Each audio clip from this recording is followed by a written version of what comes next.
Hi, everyone. I'm Ben Crystal. And I'm David Crystal. And welcome to the S word. The S word. The S word. What does the S word stand for, Ben? Shakespeare. Quite right. Quite right. Now, why did we call it the S word, though? Well, it's the modern fashion, isn't it? I mean, when people are scared of something, then they often use the initial of the word, like cancer, for instance. They call it the C word. And so Shakespeare, the S word. So I suppose the question is then, why are people scared of Shakespeare? I suppose it's mainly because the way they were taught when they were in school. They encountered Shakespeare probably in big, heavy books with lots of notes in them, and it put them off a little bit, something like that, perhaps. Were you ever scared of Shakespeare, Ben? Oh, yeah, I hated Shakespeare in school. I didn't get over it until I started acting it on stage. Yeah.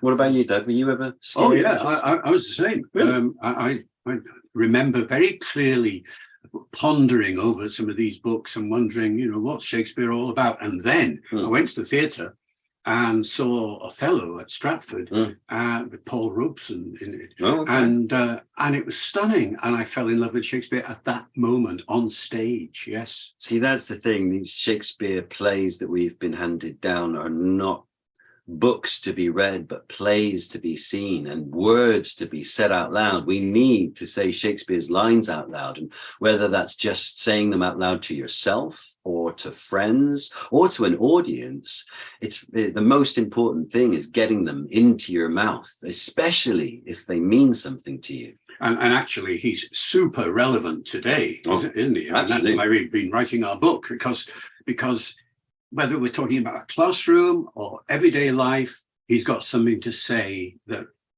echoes with us, resonates with us. That's what we'll be talking about next week at the Global Teachers Festival. We're going to be talking in part about our new book called Everyday Shakespeare. There are so many lines in Shakespeare that sound like they could have been written yesterday. Yeah. I mean, take this example, for instance. If, say, you meet somebody who's a bundle of energy and you want to describe them, has Shakespeare got a word for that? Yep, he's got a line for that. As full of spirit as the month of May. Full of spirit as the month of May. Good one. That's from Henry IV, Part 1. Absolutely. And then Prime Minister, we've been gone through a political turmoil recently with prime ministers coming and going. So anybody in the UK, yes, possibly where you live too, I don't know. I wonder, and all these politicians wondering how long they will last. Oh, yeah, there's a good line for that from Henry IV, Part 2, actually.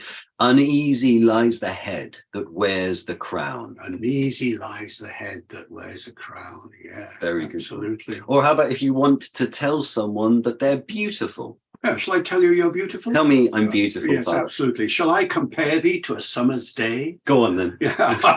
And what about if you want to hope that someone has slept well, or if they're going to sleep well? Well, you can boringly say sleep well. Sleep well. Yeah. But much better to take a line from Julius Caesar and say, enjoy the honey-heavy dew of slumber. Enjoy the honey-heavy dew of slumber. That's delicious, isn't it? I love that one. Now, what about okay, this is one that's personal to us because we've got different attitudes about catching a train. When I catch a train, I'm usually there about a minute or two before the train leaves. And if I catch a train, I'm going to be there the day before the train leaves, just to make sure I don't miss it. Yeah. And so there's a great line from Shakespeare's Merry Wives of Windsor for that. Better 3 hours too soon than a minute too late. Better 3 hours too soon than a minute too late. So if you're ever wondering about time, you can certainly go to Shakespeare's Merry Wives of Windsor for that one. Now, actors have to learn lots of lines like this. In fact, one of the questions I'm asked as an actor is, how do you learn your lines? So, especially when you've got so many to learn, and sometimes you have to learn them very quickly. Sometimes, especially if you work like the way Shakespeare and his actors used to work, you don't have very much time to learn the lines either. So Shakespeare wrote his lines in a style of poetry that helped us memorize them. Yeah, that's why we can remember them easily. we've just had several just now, haven't we? I mean, do you remember the one about prime ministers? Uneasy lies the head that wears a crown. Yeah, that's right. Now, why was it so easy? And the answer is because it's got 5 beats in it, and no more than 5 beats. Uneasy lies the head that wears a crown. Uneasy lies the head that wears a crown. Okay. 5 beats like that.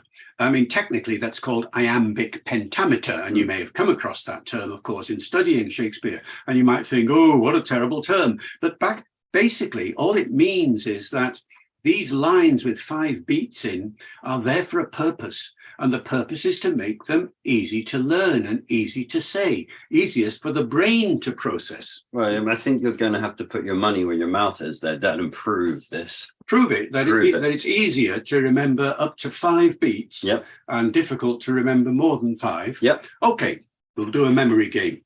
And you can try it at home too, if you like. All you've got to do is listen to what I say and repeat it out loud. Okay. Okay. I'll do it with Ben, but I'll leave a space. We'll have a space for it. You can do it as well. And notice the point when it starts to get difficult. That's the thing. All right. All right. You ready? Yep. Okay. To run. So I just repeat what you say. Just repeat what I say. Okay. To run. To run. To run. To go. To run. To go. To run. To go. To jump. To run. To go. To jump. To run, to go, to jump, to see. To run, to go, to jump, to see. To run, to go, to jump, to see, to find. To run, to go, to jump, to see, to find. To run, to go, to jump, to see, to find, to hope. To run, to go, to jump, to see, to find, to hope. Now you're having difficulty. Yeah, that's getting difficult. As soon as I got up to 5, he was doing it not so badly, and I hope most of you are doing it the same way. But as soon as I get over that 5 level into 6 or even longer, then of course it gets tricky. Now, that was a bit artificial, wasn't it? Because I was just clipping on using just individual little phrases. Real lines are easier because the grammar helps you to remember them. And the meaning. And the meaning, and of course also the rhythm and the melody. So go back to that earlier line we had, as full of spirit as the month of May. Ti-tum, ti-tum, ti-tum, ti-tum, ti-tum. The intonation helps you keep it in your head as well.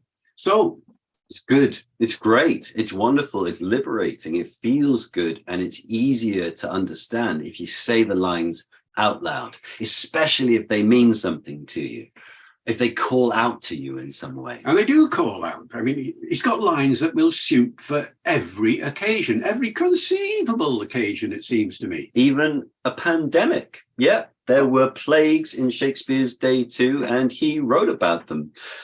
Oh, I haven't got time to go into that story. No, we don't quite have time to go into that right now, but we will tell that story next week. So please join us at the Macmillan Global Teachers Festival. You can register for it now at www.macmillanenglish.com/global-teachers-festival. We'll look forward to seeing you there.